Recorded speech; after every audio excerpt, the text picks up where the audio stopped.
Hello, welcome back. It's Mover, or if you're in China, Dogfight Brother. Today, we're going to take a look at something else from China.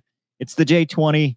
I got a Mover mailbag email from Cass in South Australia, who has a video from a couple of weeks ago. Well, it was published a couple of weeks ago, but it's actually was filmed back in September of the J-20 in action. I figured we would talk about it and break it down. So what do we know about the J-20? It's a pretty impressive aircraft, and it's China's fifth-gen stealth multi-role fighter, so air-to-air and air-to-ground. They've developed quite a few engines for it over the years, WS-10 and now the WS-15, which is supposed to have thrust vectoring and I think around 40,000 pounds of thrust. So it's really, really powerful engines. Avionics wise, it's very similar to the F-35 in that it's got electro-optical targeting, similar to the EOTS or the distributed aperture system with sensors all over it. And then an ESA radar that there's not a lot known about it because it's classified, which rightfully so, right? It makes sense.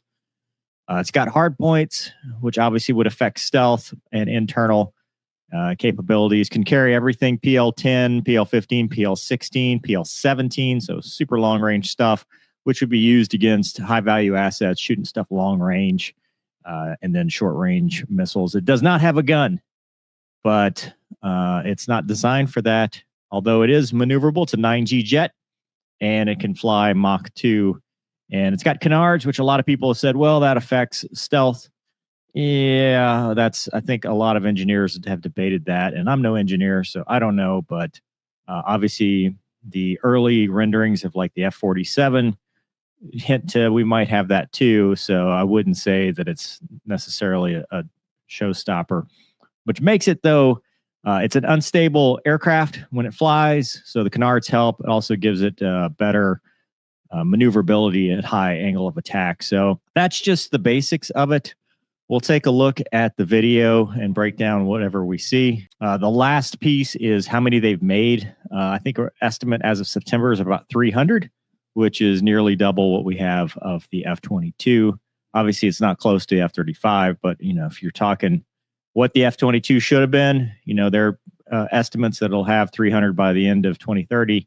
Yeah, that's what we should have had with the F-22. So, and it can act as its own airborne early warning and control. It's an integrated battlefield, right? It's not just old school stuff. It's out there quarterbacking other fighters. So pretty advanced stuff.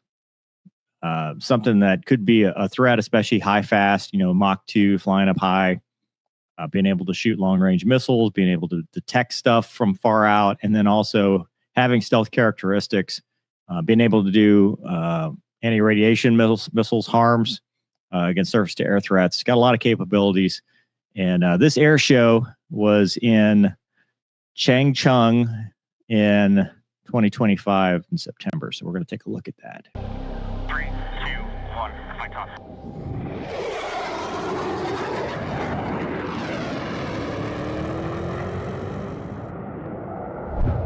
All right, so here we go. The Mighty Dragon J-20 stealth, and you can see the canards. Oh, those big honking thing.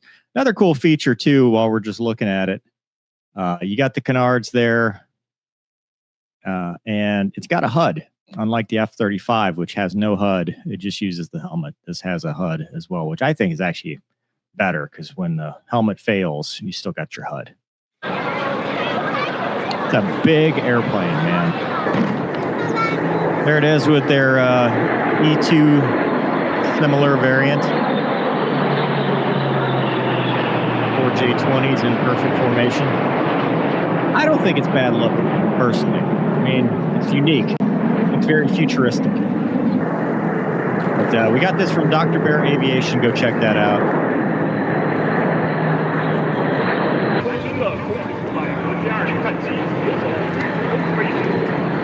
We're doing a bunch of passes here. We'll skip through that. Overhead brake.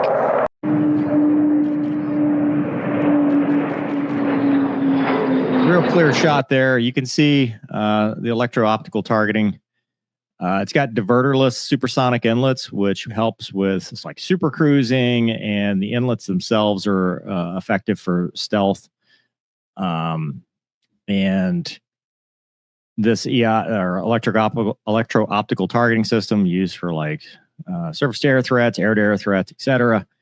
And man, look at the weapons bay there. It's a very thin profile. You notice it's not bulbous like Fat Amy.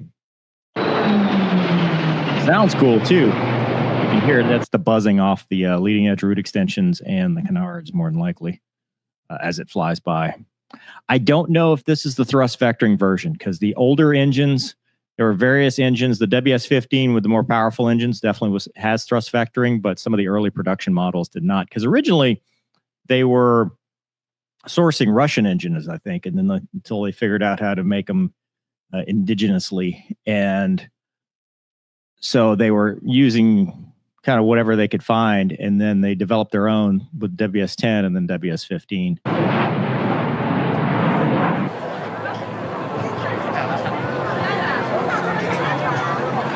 So there's a shot for you. Four-ship Diamond.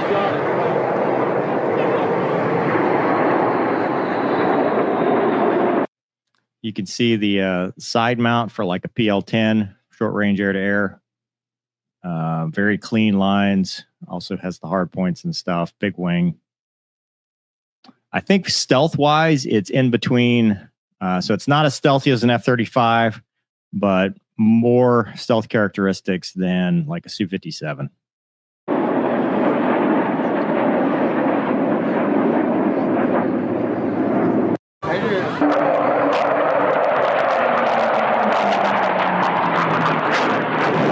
Seeing the nozzles do anything, but doesn't mean they can't. He's not trying either. I mean, that's not a very high G turn.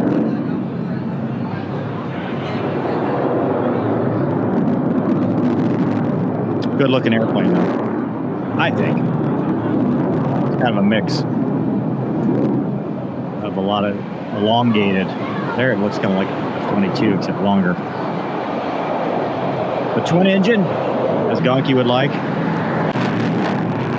I mean, it's an air show, right? So you're not going to see anything about the avionics capabilities or any of the stuff that really makes it work. This is all the maneuvering stuff. So air show demos, which I've talked about in real combat, not really necessary, because what's necessary is being able to find, track, shoot, first look, first shot opportunity kind of stuff. So all this is fun for air shows, but in practicality, it's not all that useful. But obviously, what are you going to show the public, right? You're not going to show the public your beyond visual range classified stuff. You're going to show them cool airshow stuff, which it can do. I mean, it's a 9G jet with a lot of thrust.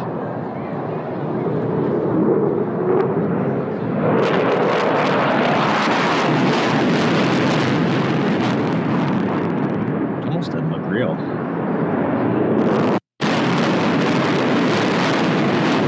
You can see the canards working though. These might not be the thrust vectoring variants because I don't see the nozzles moving a lot. I see the canards moving, but not the nozzles. But they do have thrust vectoring on TVC on the newer versions with the newer engines. But this doesn't look like a full air show demo either.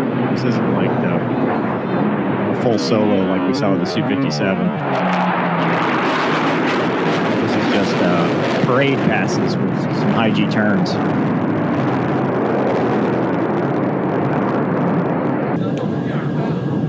There it is on the ground. You can see the inlets. Real clean airplane. You can't see the rivets like you can on the Su-57, so that's a little bit different. There's the actual HUD. That's a big HUD. It's got the canopy bow. I'm not a fan of the canopy bow, and it looks like it's got det cord, so you go through the canopy. I don't know if it hinges forward or not. I think they do come with a helmet-mounted display, but I don't think he's wearing one right now. I think that's just a normal helmet, but I think they do have both the helmet-mounted cueing system and the HUD.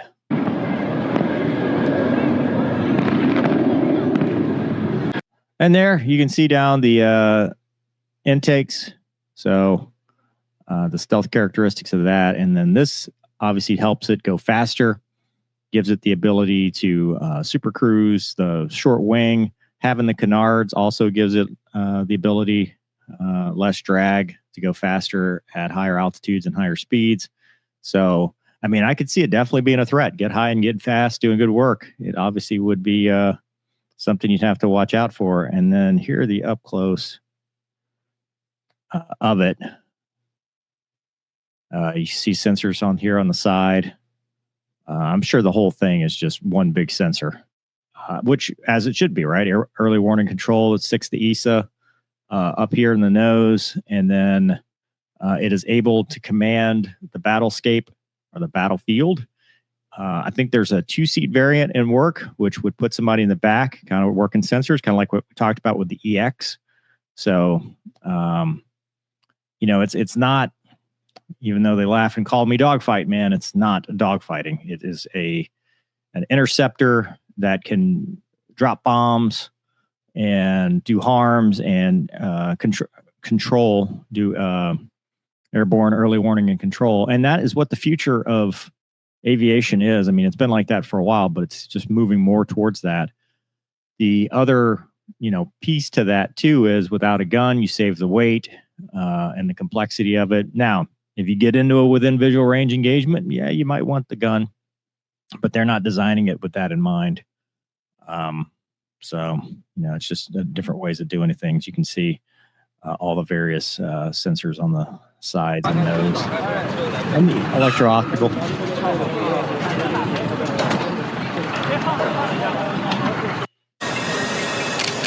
It does open. Okay. So then I don't know why, because usually I don't know why they need a canopy bow. Structure, strength of the canopy itself. I mean, you'd think they could, you wouldn't need det cord or canopy bow because it opens the correct direction. When it hits the slipstream, it pops off like a Raptor or a F-16 or F-15 or F-18. It's a very European design to use det cord and go through the canopy. I don't know why you'd need a canopy bow. It seems like that would just be in the way, but that's the way they designed it. The Japanese F2 did the same thing. They took the F-16 and put a canopy bow, but that's because it strengthened it. They tested it and decided that's what they needed for their design. So maybe that's what they did. They tested and said, hey, yep, we need the canopy bow. But personally, I'd rather unrestricted visibility and no canopy bow and no det cord. And you can see here, side profile. This really helps with stealth and IR. Look how small that is and how concealed that is. They did a very good job with this, and it'll be interesting to see in reality how it is. I read that they were using these to simulate F-35s in training. So they're using it basically to train against the Americans and anybody with an F-35. They're using it as Red Air as well. So smart tactics out there. But that's it. That's the whole air show. There's some other close pictures too, but this is pretty good. And then you've got the obviously the trailing edge flaps. Don't know if it has leading edge flaps, but you really don't need leading edge flaps with those big honking canards. But I didn't see any thrust vectoring. See, these might be older prototypes, and they're not putting the frontline stuff out there yet. But anyway, I don't know. Very interesting to see. Cool airplane. Definitely not something to be taken lightly because it's got some capabilities. But and that's what we know. That's publicly sourced information. I'm sure there's even more stuff that we don't know or that's not public yet. But anyway, let me know in the comments what you think. Hope you guys enjoyed this episode. Thanks for watching. See you next time.